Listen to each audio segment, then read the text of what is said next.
সপ্তম শ্রেণীর গণিত ক্লাসে সবাইকে স্বাগতম।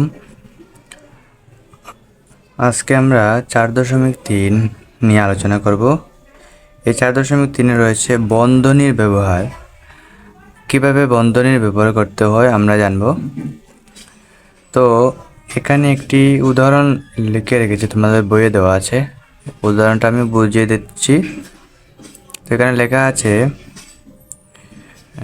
একটি স্কুলের ম্যানেজিং কমিটি তাদের স্কুলের 10 জন গরিব শিক্ষার্থীর জন্য এই টাকা বরাদ্দ করলো। কি করলো? 10 জন গরিব শিক্ষার্থীর জন্য এই টাকা বরাদ্দ করলো।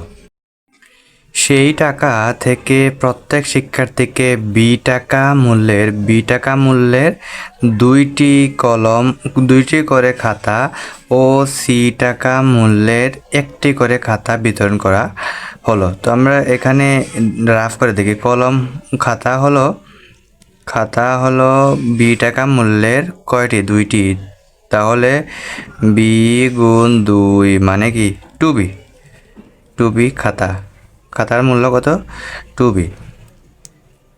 এরপর সি টাকা মূল্যের একটি খাতা, সি টাকা মূল্যের খাতা আরেকটি খাতা, ধরো খাতার একটি হলো সি টাকা মূল্যের, তো সি গুণ একটি খাতা 1, তাই শুধু সি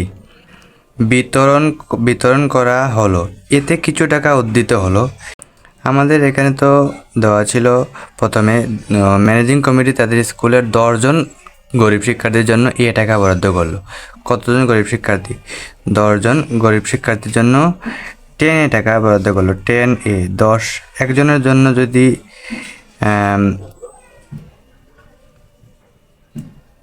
10 জনের জন্য 10 টাকা বরাদ্দ করলো। 10 টাকা বরাদ্দ করলো। আর এই টাকা থেকে কি হলো? 2b প্লাস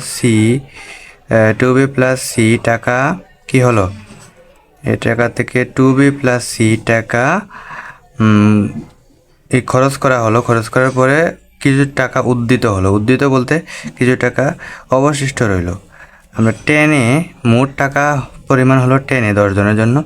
এই 10 থেকে 2b প্লাস সি অর্থাৎ এই খাতার দাম, খাতা কেনার পর বি টাকা মূল্যের 2টি খাতা এবং সি টাকা মূল্যের একটি খাতা কেনার পর কীভাবে লিখতে হয়? এভাবে লিখতে হয় না, এভাবে লিখতে হয়।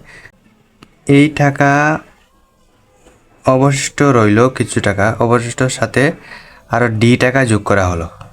কি যোগ করা হলো? ডি টাকা। ধরো আমি আরেকটি বন্ধনী দিলাম, এই বন্ধনী দিলাম, ডি টাকা যোগ হলো। বলা হচ্ছে এই টাকার সাথে ডি টাকা যোগ করা হলো। এই পুরো টাকার সাথে ডি টাকা যোগ করলাম। ডি টাকা যোগ করার পর এই ডি, তো দেখো আমি আবার দেখাচ্ছি। আমাদের মোট টাকা হলো 10। মোট টাকা কত? 10। মোট টাকা বরাদ্দ হয়েছে 10 পরিমাণ টাকা 10 জনের জন্য, তাই 10 গুণ এ মানে 10। এই টাকা থেকে আমাদের খরচ হয়েছে 2b প্লাস, খরচ হয়েছে কত? খরচ মানে বিয়োগ, খরচ মানে কি বিয়োগ, 2b প্লাস সি টাকা খরচ হয়েছে। এই হলো খরচ হওয়া। এটা হলো মোট টাকা আর এই হলো খরচ। এটা হলো মোট হলো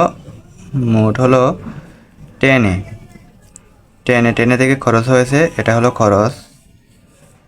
খরচ হয়েছে 10 এই টাকা থেকে এই টাকা খরচ হয়েছে, 2b প্লাস সি টাকা খরচ হয়েছে। হওয়ার পর এটাই তো খরচ হওয়া টাকা। খরচ হওয়ার পরে যা রইল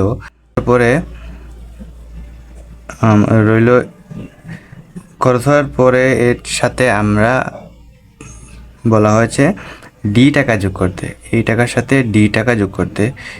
এই দেখো আমরা এটার সাথে ডি টাকা যোগ করেছি। ডি টাকা এখানে কিন্তু হিসাব আর করা হয় না। হিসাব তো করব যখন এর মান দিয়ে দিলে হিসাব করতে সুবিধা হবে। এখন আমরা একটি বীজগাণিতিক ফরম্যাটে নিয়ে আসছি। তাই এটা হলো খরচ হওয়ার পরে অবশিষ্ট টাকা। খরচ হওয়ার আগে হলো 10 আর খরচ হওয়ার পরে হলো 10 মাইনাস 2b প্লাস সি, এটা হলো খরচ হওয়ার পরের টাকা। এর সাথে ডি টাকা যোগ করা হয়েছে, কিছু টাকা দেওয়া হয়েছে আরও ডি পরিমাণ টাকা। যাওয়ার পর হলো যা টাকা হলো এটা হলো মোট, এরপর হলো এই টাকা সমান দুইজনকে ভাগ করে দিতে বলা হয়েছে, তাই আমরা 2 দিয়ে ভাগ করেছি। তোমাদের আর আশা করি কোনো সমস্যা হবে না। তো আমরা এখানে কিন্তু কয়েকটি বন্ধনী ব্যবহার করেছি। এটা প্রথম বন্ধনী, এটাকে বলা হয় প্রথম বন্ধনী, প্রথম বন্ধনী, এটাকে বলা হয় দ্বিতীয়, এটাকে বলা হয় দ্বিতীয়, আর এটাকে বলা হয় তৃতীয়, এটাকে বলা হয় তৃতীয় বন্ধনী। তোমরা দেখেছো আমি কিভাবে এর ব্যবহার করেছি। এখন আমরা বন্ধনী উঠানোর নিয়ম আমরা আলোচনা করব।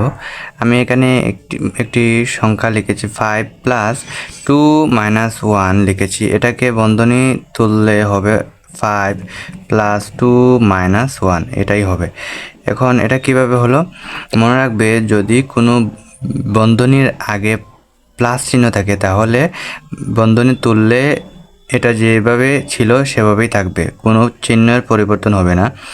আর যদি বন্ধনীর আগে বিপরীত চিহ্ন থাকে, অর্থাৎ ঋণাত্মক চিহ্ন থাকে, বিয়োগ থাকে, তাহলে আমাদের ব্র্যাকেটের মধ্যে বন্ধনীর মধ্যে চিহ্ন পরিবর্তন হয়ে যাবে।